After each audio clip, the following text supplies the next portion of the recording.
Hello students, welcome to the video series of subject OOPS. So we are in the second unit, that is classes and objects, and today's our topic is concept of destructor. So in the previous video we studied about what is constructor, what are different types of constructor, and what is destructor. So destructor we have taken a brief introduction in this part. Now we will study in detail about destructor concept.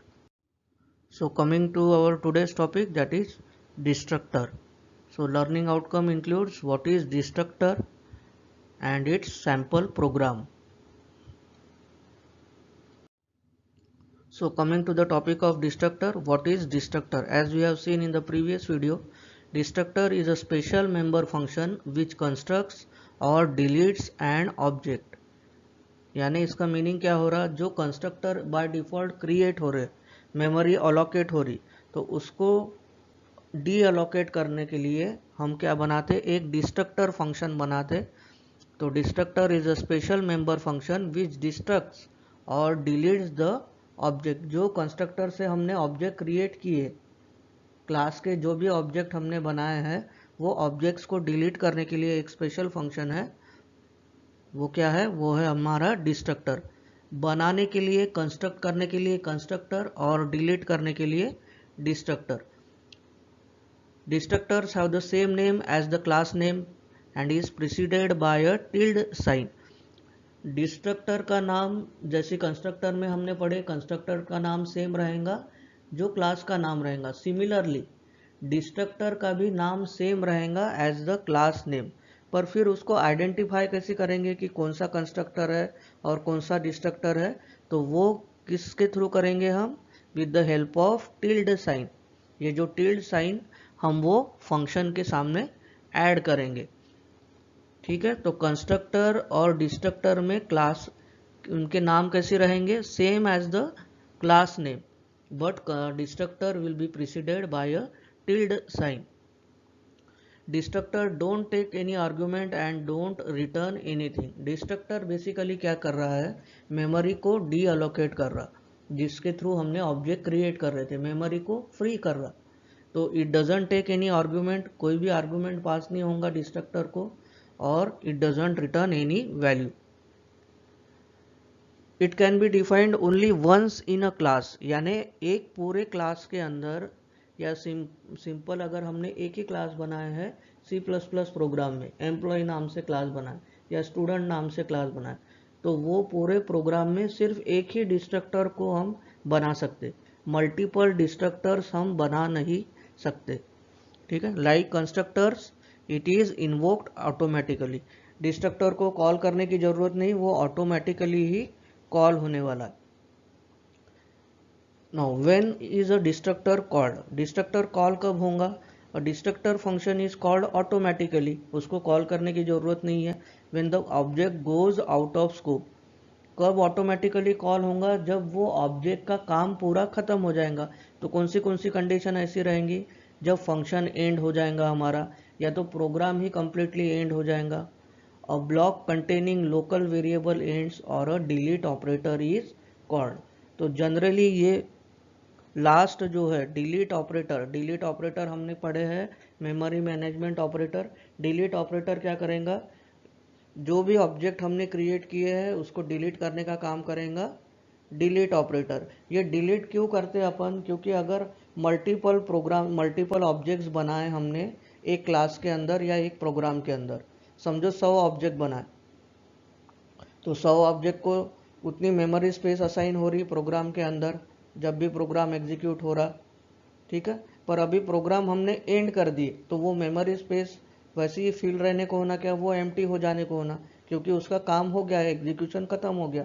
तो उसके लिए हमने क्या किए, एक नया concept use किए, that is destructor. तो जैसे ही किसी ऑब्जेक्ट का काम खत्म हो जाएगा, वो डिस्ट्रक्टर क्या हो जाएगा, ऑटोमेटिकली कॉल होगा और उतनी मेमोरी स्पेस हमको एम्प्टी करके देगा.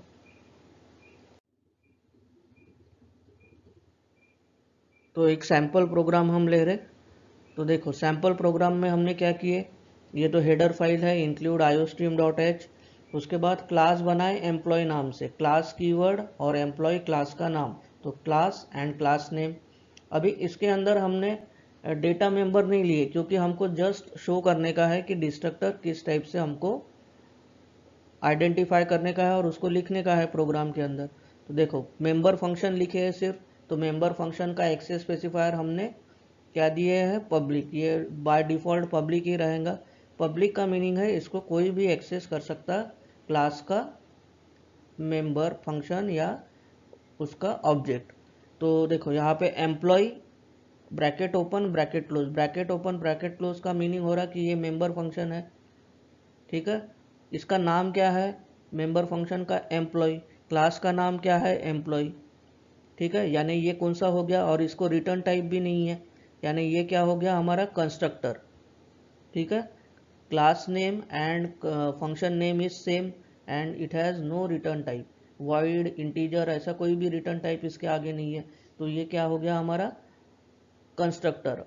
ब्रैकेट ओपन किए ब्रैकेट क्लोज, कौन से टाइप का कंस्ट्रक्टर है ये, डिफ़ॉल्ट कंस्ट्रक्टर। डिफ़ॉल्ट कंस्ट्रक्टर में इसके अंदर कुछ भी नहीं रहेगा।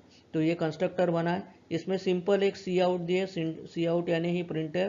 तो ये क्या प्रिंट करेगा, जैसे ही ये कोई ऑब्जेक्ट हम बनाएंगे, कंस्ट्रक्टर क्यों यूज़ होता है, ऑब्जेक्ट को क्रिएट करने के लिए, ऑब्जेक्ट को इनिशिएट करने के लिए। तो सी आउट क्या करेगा कि constructor is invoke, and L का मीनिंग एंड लाइन, यानी नेक्स्ट लाइन पे वो आउटपुट को प्रिंट करेगा। उसके बाद नेक्स्ट लाइन पे आते हैं, तो यहाँ पे देखो टिल्ड साइन है और फंक्शन नेम, फंक्शन नेम क्या है, एम्प्लॉय, जो है क्लास का नाम, ठीक है। Class name and function name are same, bracket open bracket close, any argument, कोई भी आर्गुमेंट नहीं दिए हमने। और ये प्रीसीड किससे कर रहा है, यानी इसके पहले फंक्शन नेम के सामने क्या दिए हमने, ये टिल्ड साइन दिए। तो टिल्ड साइन जैसे ही देंगे हम उसको आइडेंटिफाई कर सकते हैं कि ये क्या है, हमारा डिस्ट्रक्टर है। तो ये डिस्ट्रक्टर क्या करेगा, ये जो कंस्ट्रक्टर है ऊपर वाला, ये अगर कोई ऑब्जेक्ट क्रिएट कर रहा है और वो ऑब्जेक्ट का काम हो गया प्रोग्राम में अगर, तो वो ऑब्जेक्ट को डिलीट करने का काम करेगा ये हमारा डिस्ट्रक्टर। तो यहाँ पे ध्यान देने की ज़रूरत क्या है, डिस्ट्रक्टर और कंस्ट्रक्टर दोनों के नेम कैसे है, same as the class name. और डिस्ट्रक्टर को आइडेंटिफाई कैसे करेंगे, with the help of tilde sign. और इसको हमने डिफाइन किए फंक्शन को, तो ये क्या सी आउट करेगा कि डिस्ट्रक्टर इज इन्वोक। क्लास को क्लोज किए with the help of semicolon. अभी मेन फंक्शन में आते हैं, वॉइड मेन। तो मेन फंक्शन में क्या किए हमने, पहला ऑब्जेक्ट क्रिएट किए। तो ऑब्जेक्ट क्रिएट करने का सिंटेक्स है क्लास नेम ऑब्जेक्ट नेम। तो क्लास नेम इज एम्प्लॉय और ऑब्जेक्ट कौन सा बनाए, E1 नाम से।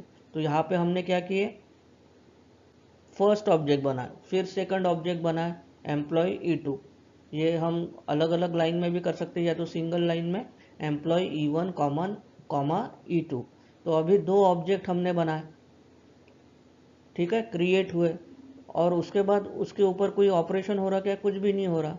तो जैसे ऑपरेशन नहीं हो रहा या तो काम कुछ नहीं हो रहा, नेक्स्ट लाइन में क्या है, रिटर्न। रिटर्न यानी वापस आने का है प्रोग्राम से, यानी एग्जीक्यूशन से वापस हमको आने का है टूवर्ड्स द कंसोल। तो रिटर्न दिए, तो जैसे ही रिटर्न होगा तो क्या हो जाएगा, डिस्ट्रक्टर इन्वोक होगा। और डिस्ट्रक्टर किसको किसको डिलीट करेगा, E1 वाले ऑब्जेक्ट को डिलीट करेगा और E2 को। तो इसका आउटपुट क्या आएगा, देखो दो ऑब्जेक्ट बनाए, तो जैसे ही ये लिखे ये लाइन एम्प्लॉय E1, ये गया एम्प्लॉय के पास, एम्प्लॉय नाम के इंस्ट्रक्टर के पास, कंस्ट्रक्टर इन्वोक। तो ये फर्स्ट लाइन आया, कंस्ट्रक्टर इज इन्वोक। फिर सेकंड ऑब्जेक्ट नेक्स्ट लाइन पे आए, सेकंड ऑब्जेक्ट बनाए E2 जैसे ही E2 बना फिर से वो कंस्ट्रक्ट बाय डिफॉल्ट जाएगा कंस्ट्रक्टर के पास कि इसका वैल्यू क्या है। तो वैल्यू कुछ भी नहीं दिए, पर इसके अंदर जो है वो एग्जीक्यूट होगा। तो सेकंड लाइन में कंस्ट्रक्टर इन्वोक। तो ये दो ऑब्जेक्ट के लिए टू कंस्ट्रक्टर्स आर इन्वोक, ये प्रिंट हो रहा है। और अभी दो ऑब्जेक्ट बनाए थे और नेक्स्ट लाइन पे क्या है, देखो रिटर्न। रिटर्न ये हो रहा, यानी प्रोग्राम क्या हो रहा है, एग्जीक्यूशन उसका स्टॉप हो रहा, जो भी है उसका आउटपुट वो अभी प्रिंट करेगा कंसोल के ऊपर या टर्मिनल के ऊपर। तो रिटर्न हो रहा, यानी ये ऑब्जेक्ट का काम अभी ख़त्म हो गया, ऑब्जेक्ट से रिलेटेड कोई भी काम नहीं हो रहा, रिटर्न करने का है हमको। तो ये डिस्ट्रक्टर के पास जाएगा और डिस्ट्रक्टर क्या होगा, पहला ऑब्जेक्ट E1 वाला ऑब्जेक्ट डिस्ट्रक्ट करेगा, तो सी आउट में क्या दिए है, डिस्ट्रक्टर इज इन्वोक। अभी ये फर्स्ट ऑब्जेक्ट डिलीट हो गया, सेकंड ऑब्जेक्ट डिलीट करने का है तो डिस्ट्रक्टर इन्वोक। दो ऑब्जेक्ट बनाए थे इसलिए 2 बार डिस्ट्रक्टर इज इन्वोक। यहाँ पे भी 2 ऑब्जेक्ट हमने बनाए इसलिए 2 बार कंस्ट्रक्टर कॉल हुआ या कंस्ट्रक्टर को इन्वोक किए यानी उसको रिकॉल किए हमारे मेन फंक्शन के अंदर। तो ये रहेगा simple concept of destructor. Destructor क्यों यूज़ करेंगे हम, जो भी ऑब्जेक्ट क्रिएट किया है कंस्ट्रक्टर ने उसको डिस्ट्रक्ट करने के लिए, पर कब, जब वो ऑब्जेक्ट का काम कंप्लीटली ख़त्म हो गया है तभी। तो इसके इम्पोर्टेंट एमएसबीटी क्वेश्चंस है, व्हाट इज डिस्ट्रक्टर, ये डेफिनेशन आता है एग्जाम में। Write the syntax of destructor. Syntax कैसा लिखेंगे हम, सिंपल एक क्लास बनाएंगे जैसा प्रीवियस स्लाइड में हमने देखे।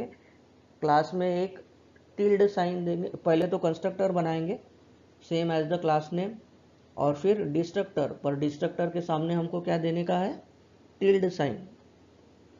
और explain destructor with example. 4 marks के लिए ये क्वेश्चन 2-3 बार आया है एग्जाम में।